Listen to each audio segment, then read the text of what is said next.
একটু বাচ্চা কাচ্চাগুলোকে যদি একটু শান্ত হতে বলা যায়, তবে কেউ ধমক দেওয়ার দরকার না ওদেরকে। ছোট ভাই শোনো, তোমরা হ্যালো, ছোট ভাই তোমাদেরকে বলছি, এই ছোট ভাই তোমরা তোমরা এইভাবে চিল্লাচিল্লি করিও না, কেমন?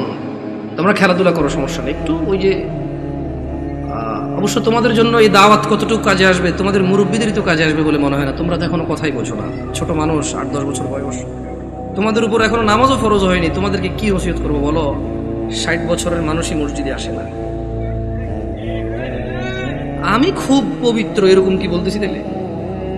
না, বলবে যে উনি তো এমন ভাবে কথা বলতেছে মনে হয় জান্নাতের সার্টিফিকেট নিয়ে আসছে। না, আমাকে এখানে আপনারা নিয়ে আসছেন কথা বলার জন্য, আর আমার কথা বলার আন্দাজ হচ্ছে যে সামনে যারা আছে তাদেরকে নিয়ে কথা বলবো।